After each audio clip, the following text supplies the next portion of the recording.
कल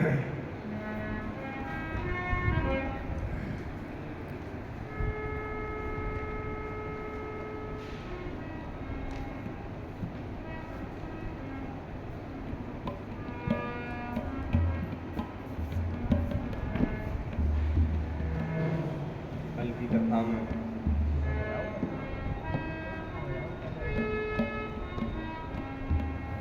ब्रह्मा जी ने हिरण्यकश्यपु को इतने वरदान दिए कि हिरण्यकश्यपु अपने आप को अमर समझने लगा कि मैं एक प्रकार से अमर हो गया हूँ। ब्रह्मा जी ने वरदान दिए। हिरण्यकश्यपु वरदान में मांगता है कि प्रभु, ना मैं अंदर मरूं ना बाहर मरूं, ना ऊपर मरूं ना नीचे मरूं, और भगवान ब्रह्मा जी की बनाई हुई सृष्टि में किसी से ना मरूं, ना अस्त्र से मरूं ना शस्त्र से मरूं।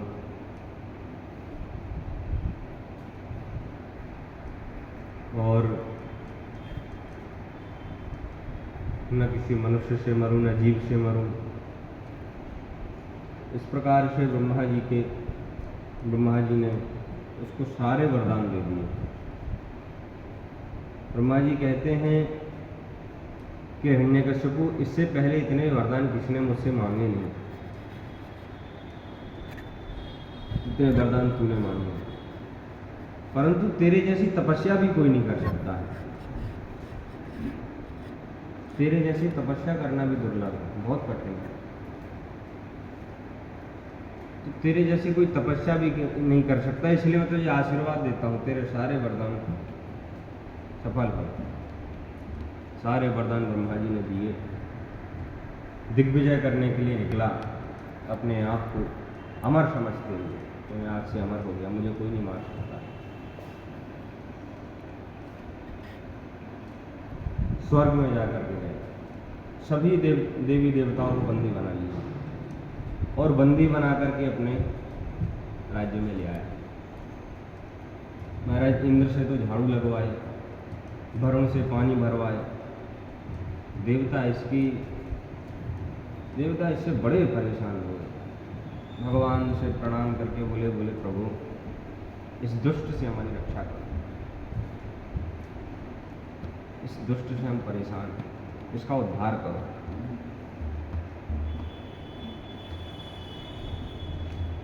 भगवान ने कहा, चिंता मत करो देवताओं, बहुत जल्द इसका उद्धार करेंगे और तुम लोगों को बहुत जल्दी छोड़ाएंगे।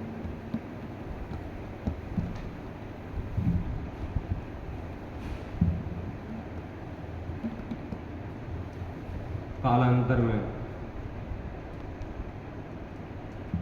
हिरण्यकश्यपु के 4 बेटा हुए। आह्लाद, संह्लाद,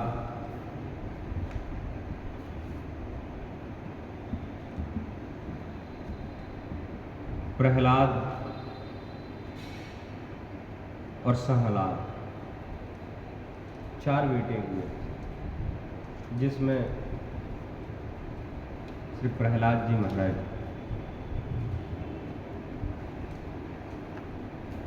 जब ये थोड़े बड़े हुए तो इनको विद्यालय भेजा गया। हिरण्यकश्यपु को एक अपना अलग विद्यालय था, जिसमें कूटनीतियां सिखाई जाती थी।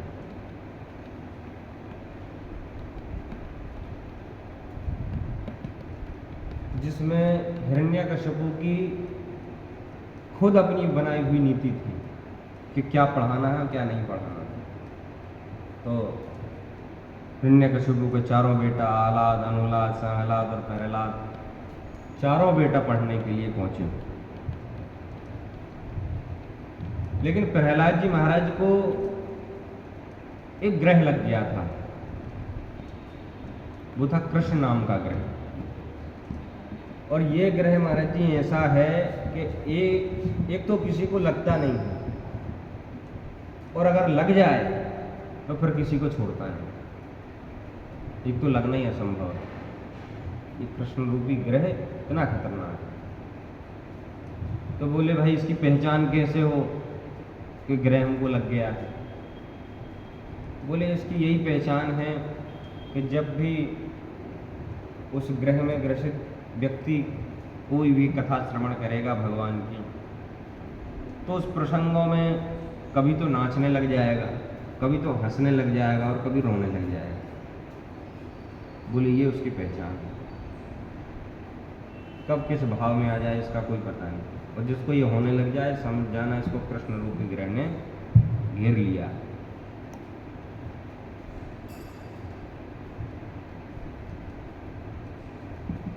प्रहलाद जी महाराज पढ़ने के लिए गए। इनके गुरु संडामर्क जी जो कूटनीतियां पढ़ाया करते थे, कपट की सारी विद्याएं अध्ययन कराया करते थे।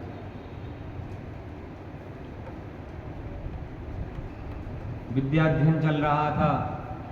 एक दिन हिरण्यकशिपु आ गया अचानक से, चारों पुत्रों को बुलाया, बड़े प्रेम से चारों को गले लगाया और बोला कि बच्चों सबसे अच्छा पाठ तुमने कौन सा सीखा है, जरा एक सबसे बढ़िया पाठ सुनाओ। प्रहलाद जी बोले जब बढ़िया पाठ पूछ रहे हैं तो बढ़िया ही सुनाया जाए। तो प्रहलाद जी कहते हैं पिताजी यह जो गृहस्थ धर्म है ये अंधकूप के समान, इस गृहस्थ धर्म से निकलो।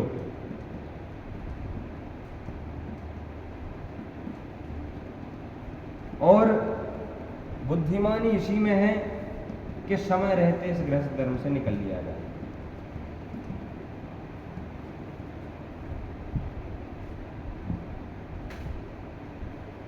और कहाँ जाया जाए? तो कहते हैं वनम वृंदावनम गतः, और वहां भी किसकी शरण में? बोल देते हैं यथा श्री हरि श्री कृष्णम आश्रयित। बोले वृंदावन जाकर भगवान कृष्ण के आश्रित हो जाओ। अब हिरण्यकशिपु लाल पीला हो गया। बोले मैंने इसको भेजा था यहाँ पर कूटनीतियां पढ़ाने के लिए, ये पता नहीं क्या पढ़ रहा है। परंतु सोचा कि ये तो भी बालक है, इसको जो पढ़ाया होगा वही पढ़ा होगा। बोले जाओ पुत्र अपने गुरुजी को भेजना। प्रहलाद जी गए, संडामर्क जी से कहा गुरुदेव आपको पिताश्री याद कर रहे हैं। दमकते हुए उठा। गुरुजी उठे और जाकर के हिरण्यकशिपु से बोले बताइए सरकार कैसी रही शिक्षा? हिरण्यकशिपु बोला अरे मूर्खो, ये शिक्षा दे रहे हो तुम हमारे बालकों को? ये आकर हमको ज्ञान दे रहा है कि गृहस्थ धर्म छोड़ करके वृंदावन जाओ, भगवान कृष्ण के आश्रित हो जाओ। अरे महाराज ये शिक्षा तो यहाँ होती नहीं है। आपके द्वारा जो नीति बनाई जाती है शिक्षा नीति, उसी के आधार पर शिक्षा होती है और कूटनीति यहाँ पढ़ाई जाती है। बोले प्रभु हो सकता है किसी से सुन लिया हो, अब की बार ये शिकायत नहीं मिलेगी। हिरण्यकशिपु क्रोध में भरा हुआ जैसे तैसे क्रोध पी करके वहां से चला गया।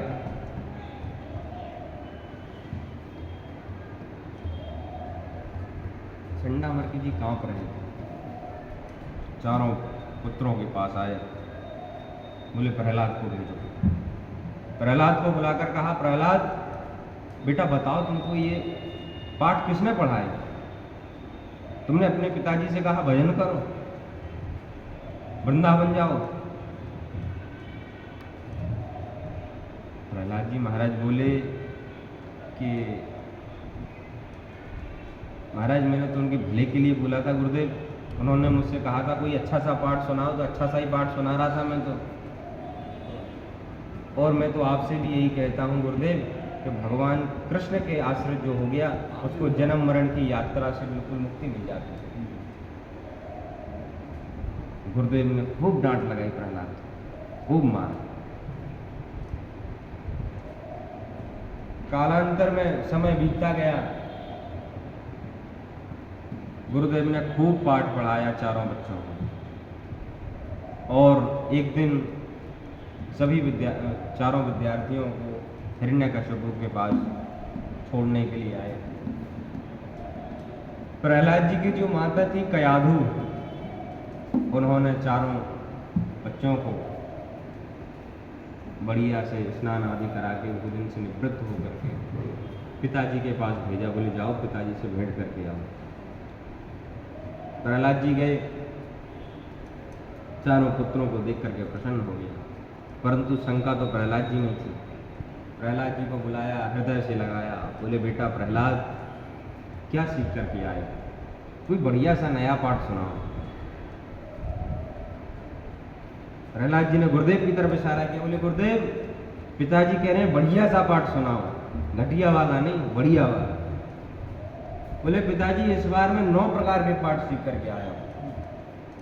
बोले अच्छा। हिरण्यकशिपु ने सोचा 9 प्रकार की कूटनीतियां, नई नई नीतियां सीख करके आया हूं। सुना बेटा कौन सी नीतियां सीख करके आया। प्रहलाद जी कहते हैं श्रवणम कीर्तनम विष्णु स्मरणम पाद सेवनम अर्चनम वंदनम दास्यम शक्य आत्मनिवेदनम।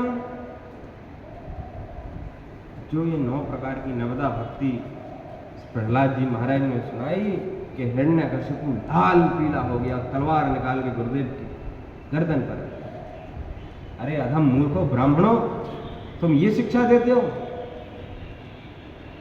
गुरुदेव बोले प्रभु ये शिक्षा तो हमारे यहाँ नहीं होती है, और ये तो ऊपर से ही सिखाया आया, इसको पता नहीं कौन सिखाता है। हमारे विद्यालय में तो ये शिक्षा नहीं होती, हमारे विद्यालय में तो आपके द्वारा दी हुई जो शिक्षा नीति उसी के आधार पर शिक्षा चलती है, इसको पता नहीं कौन पढ़ाता है, ये तो पेट से ही सिखाया है।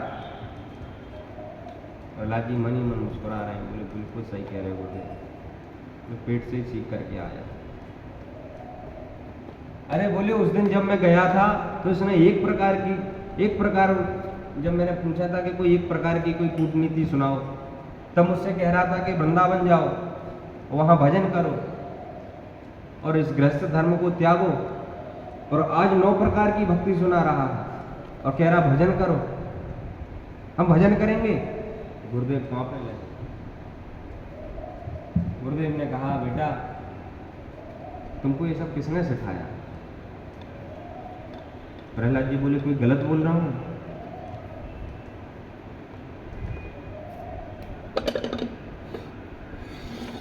गुरुदेव कहते हैं महाराज मैं सौगंध खा करके कहता हूं, हम लोगों ने ये पाठ इसको नहीं सिखाया, ये कोई और इसको सिखा रहा है। हिरण्यकशिपु ने अपने पुत्र से पूछा, बोले पुत्र सत्य बताओ, तुम्हारी बुद्धि को कौन विकसित कर रहा है, कौन भ्रमित कर रहा है, किसने ये उटपटांग बातें सिखाई। प्रहलाद जी कहते हैं पिताजी सब लोग संसार के गर्त में अंध परंपरा में गिरते जा रहे हैं। इस संसार रूपी चक्रव्यूह से बचने का एक ही उपाय है कि भगवान के चरणाश्रित हुआ जाए। जैसे ये बात रही कि अब हिरण्यकशिपु को और ज्यादा क्रोध आ गया, अपने असुर वीरों को आदेश दिया, बोले जाओ जाके मार दो इसको। ये कृष्ण रूपी जो बीमारी लगी है ये सब में पूरे राज्य में ना फैल जाए, जाओ इसको खत्म कर दो। महाराज हिरण्यकशिपु के असुर वीर सब प्रहलाद जी पर टूट पड़े, बड़े बड़े पर्वत शिखरों से गिराया, आग में ढकेला, जल में डुबाया और विषपान कराया भोजन में, परंतु प्रहलाद जी महाराज को कुछ नहीं दिया। अंत में होलिका ने प्रहलाद जी को गोद में रख कर के अग्नि में बैठी, परंतु होलिका जल गई, प्रहलाद जी जैसे के तैसे बैठे रहे। जितने भी बालक मित्र थे प्रहलाद जी के, सब ने एक दूसरे पर वो होलिका की राख एक दूसरे पर उड़ानी चालू कर दी। उस दिन से होलिका प्रारंभ हो, जो हम होलिका दहन के दूसरे दिन जो दुल्हली खेलते हैं वो उस दिन से प्रारंभ हुई।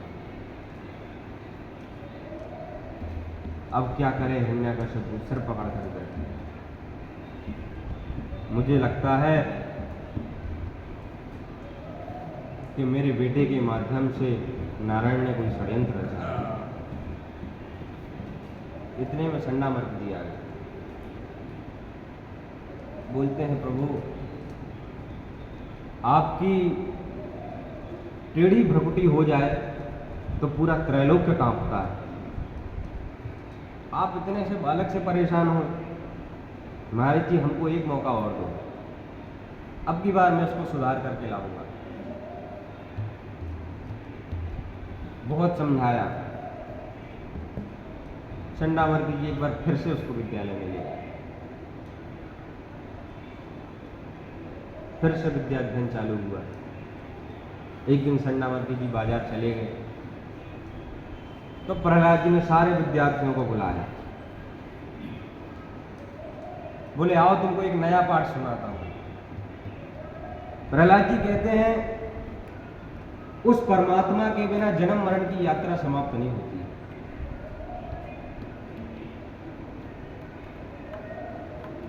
और इससे बचने का कोई दूसरा रास्ता भी नहीं। भगवत प्राप्ति तो करनी पड़ेगी। और बुद्धिमान वही है जो कुमारावस्था में भगवत चिंतन में लग जाए। सारे बच्चे एक दूसरे का मुंह देख रहे हैं। प्रहलाद जी कहते हैं मित्रों उस परमात्मा को केवल मनुष्य देह से ही पाया जा सकता है। इससे ही उसका भजन होगा इस शरीर से। और ये नरदेह मिला है, ये भगवत चिंतन के लिए मिला, भगवान को प्राप्त करने के लिए मिला। प्रहलाद जी ने खूब विद्यार्थियों को पाठ पढ़ाया। एक ने कहा प्रहलाद ये बात है हमारे गुरुजी ने तो हमको कभी नहीं बताई और हमको ये सब बातें तो कभी सिखाते नहीं, पर ये बातें तुमने कहां से सीखी? प्रहलाद जी कहते हैं मित्रों ये मनमुखी बातें नहीं है, ये मुझे भी अपने गुरुदेव से प्राप्त हुई। मित्र बोले भाई तेरे कौन से गुरुदेव? जिस विद्यालय में मैं पढ़ता हूं तू भी पढ़ता है, जिस क्लास में मैं पढ़ता हूं तू भी पढ़ता है, जिस गुरुदेव से मैं पढ़ रहा हूं उन गुरुदेव से तू भी पढ़ता है, पर तुझे कौन से गुरुदेव ने सिखा दी? हमारा तुम्हारा विद्यालय भी एक है, हमारे तेरे गुरुदेव भी एक हैं। अभी नए गुरुदेव तेरे कौन से हैं? प्रहलाद जी बोले जब मैं मां की कोख में था तो इंद्र ने हमला किया और मेरी मां का अपहरण करके ले गया। और जब अपहरण करके ले जा रहा था तो श्री नारद जी महाराज ने मेरी मां की रक्षा की और रक्षा करके नारद जी ने अपने आश्रम में रहने के लिए हमको आश्रय दिया और मेरी मां से बोले कि तुझे आशीर्वाद है जब तक तू नहीं चाहेगी, जब तक तेरी गर्भ से संतान उत्पन्न नहीं होगी और जब तक तेरे पति तपस्या करके नहीं आ जाते तब तक तू चाहे तो संतान उत्पन्न ना भी करे तो चलेगा, तब तक तेरी इस आश्रम में रक्षा हो। तेरी इच्छा पर है, जब तू संतान उत्पन्न करना चाहे तब होगी, जब तक तेरे गर्भ में रहेगी। मेरा आशीर्वाद।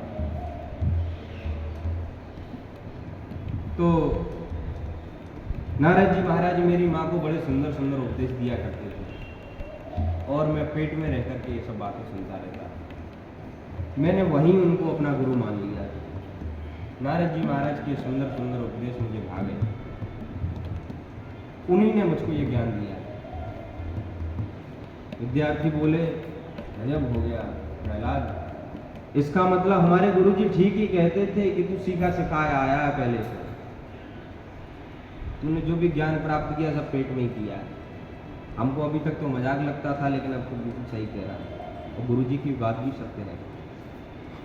सारे विद्यार्थी प्रहलाद जी के संग झूम उठे। प्रहलाद जी ने भगवान नाम संकीर्तन प्रारंभ किया, सबने नाचना गाना प्रारंभ किया। राधे गोविंद गोविंद गोपाल नंदलाल, राधे गोविंद गोविंद गोपाल नंदलाल, राधे गोविंद गोविंद गोपाल नंदलाल, राधे गोविंद गोविंद गोपाल नंदलाल, हे गोपाल नंदलाल, गोपाल नंदलाल, गोपाल नंदलाल, हे गोपाल नंदलाल, राधे गोविंद गोविंद गोपाल नंदलाल, राधे गोविंद गोविंद गोपाल नंदलाल। सभी विद्यार्थी नारद जी के संग नृत्य कर रहे हैं और झूम झूम के भगवान नाम संकीर्तन गा रहे हैं। इतने में गुरुजी आ गए। गुरुजी ने देखा तो गुरुजी घबरा गए, दौड़ते हुए हिरण्यकशिपु के पास गए, बोले महाराज ये रोग तो फैलता जा रहा है, आज समस्त पूरे विद्यालय में सारे विद्यार्थी नाच रहे हैं और भगवान नाम संकीर्तन कर रहे हैं, ये रोग तो बढ़ गया प्रभु। हिरण्यकशिपु दौड़ते हुए विद्यालय में आए और देखा तो आश्चर्यचकित रह गया। सारे विद्यार्थी झूम रहे हैं, किसी को कोई मतलब नहीं है कि हिरण्यकशिपु आ चुका है, कोई सब अपने नृत्य करने में मग्न है। हिरण्यकशिपु ने गदा उठाया और जोर से अट्टहास किया और जैसे ही हिरण्यकशिपु गरजा तो जो विद्यार्थी जिस अवस्था में था उसी अवस्था में खड़ा रह गया। जिसकी कमर पे हाथ था वो कमर पे हाथ लिए रह गया, जिसके सिर पे हाथ रखा हुआ था वो सिर पे हाथ रखे रह गया। तो महाराज जी जो जिस अवस्था में था वो उसी अवस्था में खड़ा। प्रहलाद जी महाराज ने विद्यार्थियों को इशारा किया, बोले बोले किससे डरते हो? अरे जिस भगवान का तुम चिंतन कर रहे हो उसके सामने कौन है ये? फिर से झूमो। परंतु विद्यार्थियों को तो डर लगे, विद्यार्थी सब चुपचाप खड़े हैं और प्रहलाद जी महाराज मुस्कुरा रहे हैं। प्रहलाद जी महाराज कहते हैं पता नहीं आप लोग किससे डरते हो? अरे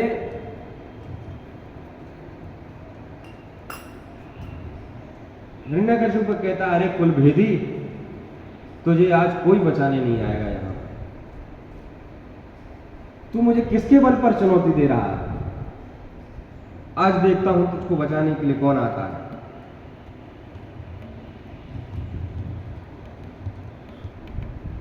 प्रहलाद जी कहते हैं पिताजी, जगत में जीवों को जो भी कुछ बल पराक्रम मिला है वो मेरे प्रभु की वजह से मिला है और जो भगवान नाम संकीर्तन में गा पा रहा हूँ सब उन्हीं के बल से गा पा रहा हूँ, मुझे किसी का भी भय नहीं।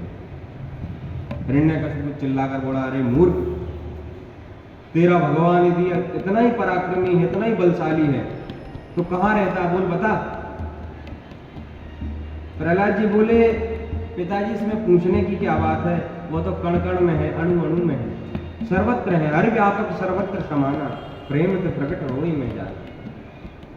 केवल पुकारने की देरी है, वो तो कहीं से भी प्रकट हो जाएंगे। हिरण्यकशिपु ने कहा यदि तेरा भगवान सर्वत्र है तो इस खंबे में भी होगा, इस खंबे के समीप तो खड़ा हुआ है। बोले बिल्कुल पिताजी। हिरण्यकशिपु ने पूछा तो तुझे लगता है कि इसमें तेरा भगवान है? प्रहलाद जी कहते बिल्कुल लगता है और भगवान सर्वत्र है। पिताजी मैं बार बार कह रहा हूं कि भगवान अणु अणु में है, कण कण में है। आप इस खंबे की बात कर रहे हो, जहां देखोगे वहां भगवान है। हिरण्यकशिपु ने एक जोर से प्रहार किया उस पर गदा का, खंबे पर। सोई उसमें नरसिंह रूप धारण करके भगवान प्रकट हो गए। वो नरसिंह भगवान की। हिरण्यकशिपु देख करके घबरा गया पर सोचने लगा मुझे तो वरदान प्राप्त है, अगर कोई निकल भी आया तो कोई बात नहीं, मैं तो अमर हूं। वरदानों का जैसे ही स्मरण आया तो शरीर में साहस बढ़ गया तो मुझे कौन मार सकता है। सोई भगवान के ऊपर झपट पड़ा। भगवान नरसिंह और हिरण्यकशिपु का बहुत घोर युद्ध चला, बहुत देर तक। संध्या काल हो गई, ब्रह्मा जी आए, ब्रह्मा जी ने कहा, प्रभु संध्या होने वाली है, संध्या के बाद इन दैत्यों का बल और पराक्रम और बढ़ जाता है, इसको समाप्त करो। जैसे ब्रह्मा जी ने कहा तो प्रभु ने घूर करके ब्रह्मा जी की तरफ देखा, बोले ब्रह्मा जी जो कुछ हो रहा है सब तुम्हारी वजह से हो रहा है, तुम्हारे दिए हुए वरदानों की वजह से, लेकिन अब घबराओ मत, मैं इसका उद्धार करके ही मानूंगा। आपको मेरे बल पर संशय लगता है। हिरण्यकशिपु कहने लगा, अरे महाराज आप मुझको नहीं मार सकते, मुझे इतने वरदान प्राप्त हैं कि मैं अमर हूं एक प्रकार से। भगवान ने पकड़ा और दोनों पैरों के बीच बिठाल करके बोले, महाराज गिरा लिया तो क्या कर लिया, मार तो सकते नहीं हो, मुझे तो वरदान प्राप्त हैं, क्या करोगे मेरा? मुझे वरदान है कि ना भीतर मरूं ना बाहर मरूं। तो भगवान बोले, ना ये भीतर है ना बाहर, ये तो दहली है, तो मैंने तुझे दहली पर बिठाल रखा है। हिरण्यकशिपु बोला, ना ऊपर मरूं ना नीचे मरूं। भगवान बोले, ना तू ऊपर है ना नीचे है, तू मेरी गोद में है। बोले और बता। हिरण्यकशिपु कहता है कि ना मैं अस्त्र से मरूं ना शस्त्र से मरूं। बोले, ना मेरे पास अस्त्र है ना शस्त्र है, ये लंबे लंबे नाखून है, ये ना अस्त्र है ना शस्त्र है, इसी से तेरा काम हो जाएगा। पुनः एक बोले, प्रभु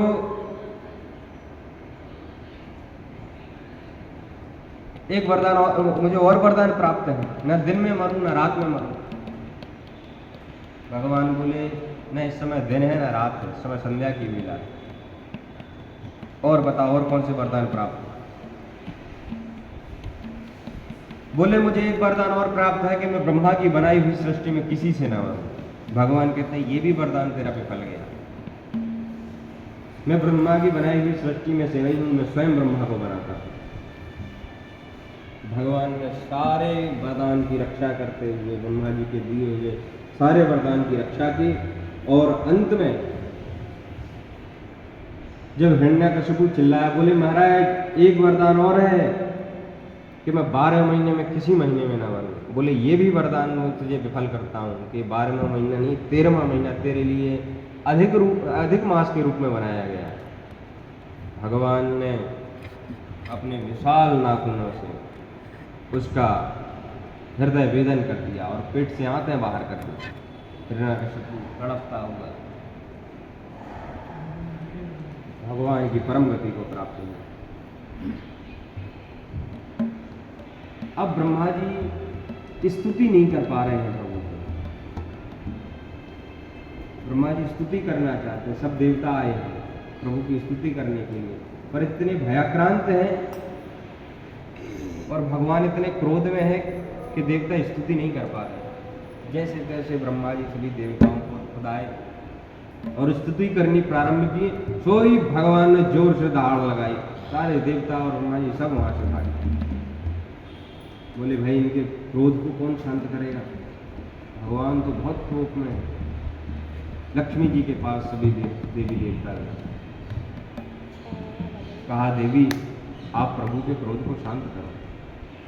लक्ष्मी जी कहती हैं, भाई हमारे प्रभु तो कभी क्रोध करते ही नहीं है, वो कब से क्रोध करने लग गए? बोले, आप जाकर उनका विराट रूप देखो। मैया ने बढ़िया थाली लगाई, अगरबत्ती धूप बत्ती जो भी है सब थाली लगा करके पूजन की पहुंची, और जैसे ही आरती घुमाई वैसे ही नरसिंह भगवान ने जोर से दहाड़ लगाई, तो मैया ने थाली फेंक के जोर से उल्टे पांव उठा ली। मैया ने कहा, ब्रह्मा जी इतना रौद्र रूप तो मैंने भगवान का कभी नहीं देखा, इतना विशाल रूप। भगवान तो बहुत क्रोधित थे। अब विचार किया कि कौन क्रोध शांत करेगा? तब ब्रह्मा जी को याद आया, बोले जिसकी वजह से भगवान क्रोधित हुए हैं वो कहाँ गया? बोले, प्रहलाद जी को बुलाओ। प्रहलाद जी आए, और जैसे ही प्रहलाद जी महाराज ने नरसिंह भगवान को प्रणाम किया कि भगवान का कोप कपूर की तरह शांत हो, और प्रहलाद को हृदय से लगा लिया। भगवान प्रहलाद से कहते हैं, प्रहलाद मुझे आने में देर हो गई, इसके कारण मैं तुमको क्षमा मांगता हूँ। मेरे विलंब से आने पे न जाने तुमको कितने कष्ट भोगने पड़े। बोले प्रभु प्यारे अंग कोमल तुम्हारे, दुष्ट असुरों ने मारे मम नाम एक गाने में। गिर से गिराया तुम्हें जल में डुबाया है, और कष्ट पहुंचाया दुष्ट अग्नि के जलाने। उर से लगाए और प्रभु कहे बार बार, करुणा स्वरूप लगे करुणा दिखाने में। मंजुल मुखार विंद चूम चूम कहे प्रभु, क्षमा करो पुत्र मुझे देर भई आने में। संतप्त मंगलदि में समय विलंब। भगवान प्रहलाद जी से विलंब से आने की क्षमा मांगते हैं। सुखदेव जी कहते हैं, परीक्षित तुमने प्रश्न किया था क्या भगवान समदर्शी हैं, क्या भगवान पक्षपाती हैं? आज देख रहे हो, मैंने जीवन में भक्त को भगवान से क्षमा मांगते हुए देखा है, परंतु आज भगवान भक्त से क्षमा मांग रहे हैं। अब भी इनको लोग समदर्शी कहेंगे।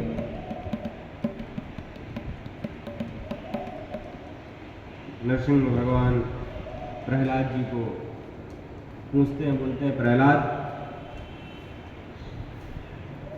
क्या वरदान मांगते हो? मेरी इच्छा है कि मैं तुमको कोई वरदान दूं, कुछ मांगो। प्रहलाद जी कहते हैं, प्रभु ये लेन देन करना तो व्यापारियों का काम है, और भक्त और भगवान के बीच में लेन देन कैसा?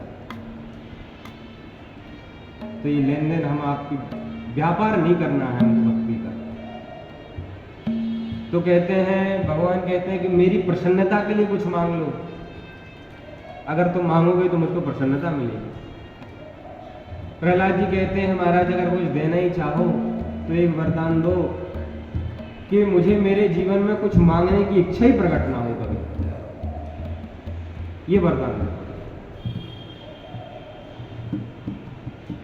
भगवान बोले, मैं जानता हूं प्रहलाद तुम कुछ नहीं मांगोगे, पर मैं तुमको देना चाहता हूं। जाओ और अपने पिता के सिंहासन पर एक मनवंतर पर्यंत राज करो, और बाद में मेरे पार्षद बनकर मेरे समीप रहो।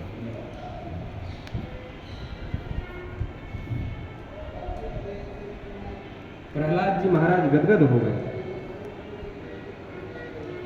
प्रसन्न हो गए। महाराज भगवान ने प्रहलाद जी को राज सिंहासन पर बैठाया, और राज्याभिषेक कर ही रहे थे कि प्रहलाद जी महाराज ने रोका, बोले, प्रभु रुको, जिस गद्दी पर मैं बैठ रहा हूँ इस पर मेरे पिताजी बैठा करते थे,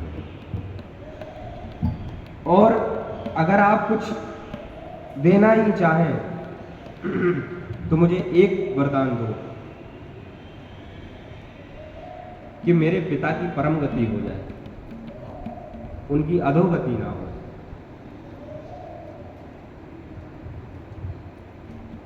भगवान कहते हैं, प्रहलाद जिस वंश में, जिस कुल में तेरे जैसा भक्त प्रकट होता है, भक्त पैदा होता है, अरे माता पिता की तो छोड़ो, उसकी तो 21 पीढ़ियां तर जाती हैं, और माता पिता की तो बात ही छोड़ो। तेरे जैसा भगवत भक्त जन्म लेना बहुत कठिन है प्रहलाद।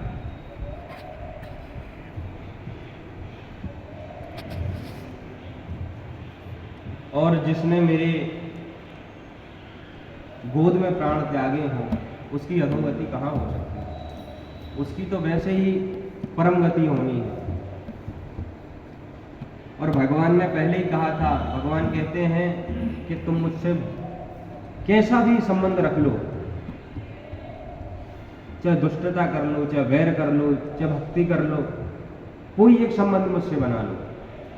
जो गति में भक्त को देता हूं वही गति में अपने वैरी को देता हूं।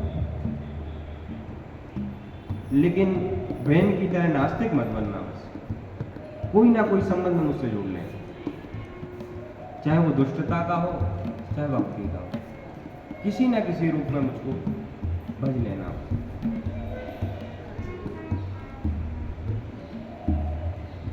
ब्रह्मा जी इतने में प्रकट हुए। ब्रह्मा जी ने भगवान की दिव्य स्तुति की। भगवान ने डांटते हुए कहा, अरे ब्रह्मा जी, कितने वरदान देते हो तुम, और ऐसे वरदान दिए जाते हैं, तुम्हारे कारण बालक को कितने कष्ट भोगने पड़े।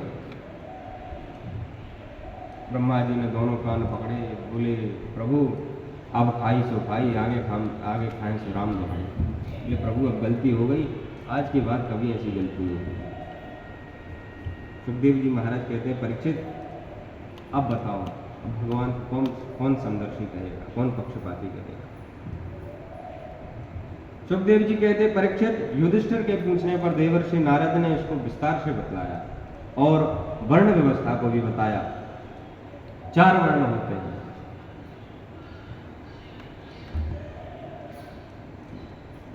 चार वर्ण और 4 आश्रम होते हैं, ब्राह्मण, क्षत्रिय, वैश्य और शूद्र। इसके बाद सुखदेव जी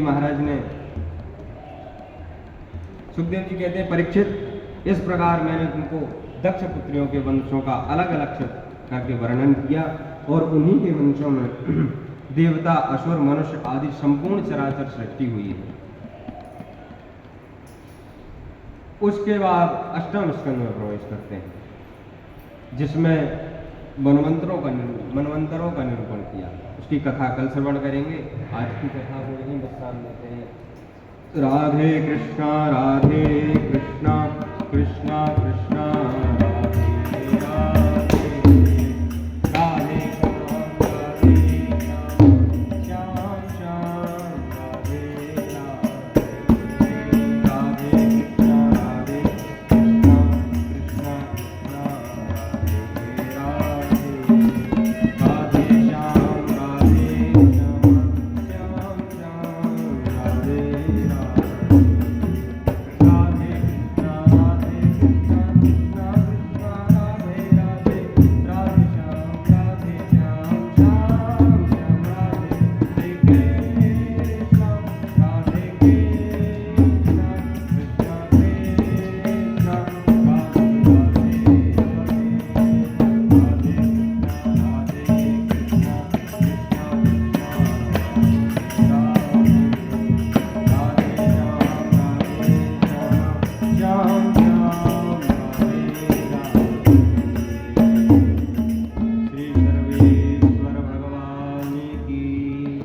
राधा